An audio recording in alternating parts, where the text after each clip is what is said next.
ৰাইজে পৰিৱৰ্তন বিচাৰিছে, বিজেপি চৰকাৰখন বিচৰা নাই। ৰাইজে কংগ্ৰেছ চৰকাৰ বিচাৰিছে। আৰু বিজেপি যিবোৰ মিছা কথা ক'লে, ৰাইজে 10টা বছৰ বহু আশা কৰি আছিলে যে বিজেপিৰ প্ৰতিশ্ৰুতিবিলাক পালন কৰিব। মূল্য বৃদ্ধিয়ে জুৰুলা কৰিছে, নিবনুৱা সমস্যাই জুৰুলা কৰিছে।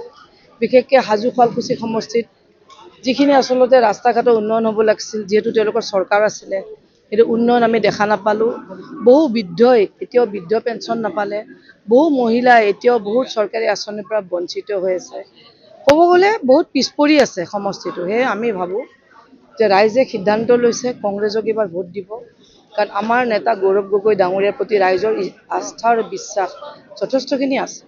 আৰু এইটো সঁচা কথা যে গৌৰৱ গগৈ ডাঙৰীয়া মুখ্যমন্ত্ৰী হ'ব, হয় অসমখন যিটো তেওঁ সপোন দেখিছে এখন বৰ অসম বনাব, সকলো জাতি জনগোষ্ঠীক লৈ এখন সমন্বয় সৃষ্টি কৰিব, মিলা প্ৰীতিৰ সৃষ্টি কৰিব আৰু অসমখন উন্নয়নৰ দিশত আগবঢ়াই লৈ যাব।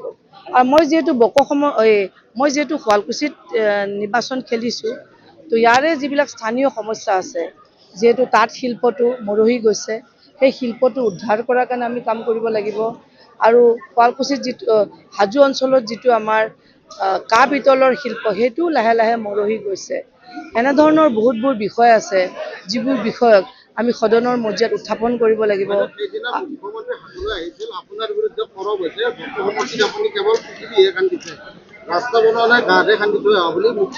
মই দুবাৰকৈ যে জিকিছোঁ, ৰাইজে মোক কাম নকৰিলে মোক ভোট দিলে হয় নেকি? তেওঁহে মই জিকি থকা দেখি সমষ্টিটো ডিলিমিটেশ্যন কৰি কাটি দিছে। তেওঁ জানে মই তৃতীয়বাৰলৈ জিকিলোঁ হয়, সেইকাৰণে তেওঁ জিকাটো মোক তাতে তেওঁ গম পাইছে যে মই যদি আগৰ নিচিনা সমষ্টি থাকিলে হয়, মই আকৌ এবাৰ বেছি ভোটত জিকিলোঁ হয়। সেইকাৰণে তেওঁলোকে ষড়যন্ত্ৰ কৰি আমাৰ এই ডিলিমিটেশ্যন কৰি সমষ্টিটো খেলি মেলি কৰি দিছে। এনে তেওঁলোকে ভয় খাইছে, আমি ভয় খোৱা নাই। উন্নয়ন কৰিছিলোঁ, ৰাইজে বিচাৰিছে। আৰু ভৱিষ্যতে এই হাজো শুৱালকুছি ৰাইজে এবাৰ জিকাই দিয়ক, মই আশাবাদী যে বাৰে বাৰে মোক বিচাৰিব।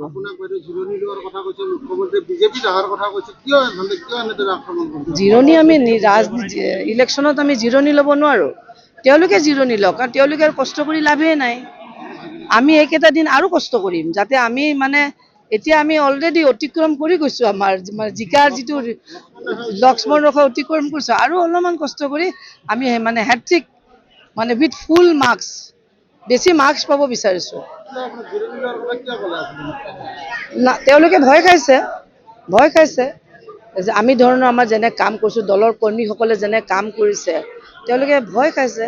তেওঁলোকৰ কৰ্মী শুই আছে, আমাৰ কৰ্মী ৰাতি জাগি আছে, আমাৰ কৰ্মী কষ্ট কৰি আছে। পাৰ্থক্যটো সেইটোৱে। মুখ্যমন্ত্ৰীয়ে চাওক, যেতিয়া হাৰিব বুলি গম পায় তেতিয়া তেওঁ নানানটা কথা কয়। আৰু তেওঁ গম পাই গৈছে যে এইটো চিট তেওঁলোক হাৰি আছে, সেইকাৰণে তেওঁৰ ক'বলৈ একোৱেই নাই। তেওঁ ক'ব লাগিছিল যে হাজো শুৱালকুছি জিকাই দিয়ক, মই এইটো কাম কৰি দিম। সেইখিনিতো তেওঁ নক'লে, কাৰণ তেওঁ গম পাইছে যে তেওঁ হাৰি আছে। সেইকাৰণে আমিহে ক'ম কংগ্ৰেছ চৰকাৰ আহিলে আমি কি কৰিম। নতুন নতুন আঁচনি আছে আমাৰ, সেই আঁচনিবিলাক আমি ঘোষণা কৰিছোঁ অলৰেডি। আমাৰ মেনিফেষ্টত যিবিলাক কথা আছে আমি সেইবিলাক কৈছোঁ, আৰু সেইবিলাক হাতে কামে কৰিম। কংগ্ৰেছ চৰকাৰ আহিলে আমি হাতে কামে কাম কৰিম, আমি মিছা কথা নকওঁ।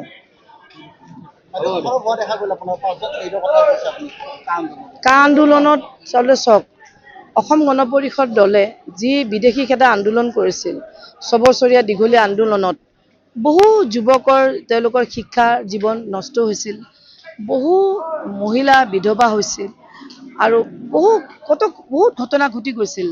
কিন্তু আজি 10টা বছৰ পাৰ কৰিলে, কেন্দ্ৰত তেওঁলোকৰ চৰকাৰ, ৰাজ্যত তেওঁলোকৰ মিত্ৰজোঁট চৰকাৰ, তথাপিও কিন্তু বিদেশী খেদা কথা তেওঁলোকে নকয়। বিদেশী খেদা দূৰৰ কথা, এতিয়া তেওঁলোকে কা আইনৰ জৰিয়তে অসমত বিদেশী আনাৰ কাৰণে পৰিকল্পনা কৰিছে। আৰু সেই আমাৰ অসমীয়া যুৱকে যেতিয়া কাৰ বিৰোধিতা কৰিব গৈছিল, 5জন ডেকা ল'ৰাৰ মৃত্যু হ'ল, কিন্তু সেইকেইজনক আজিলৈকে চৰকাৰৰ ফালৰ পৰা কোনো সহায় কৰা নগ'ল, সাহায্য দিয়া নগ'ল, আৰু এটা খবৰো লোৱা নহ'ল।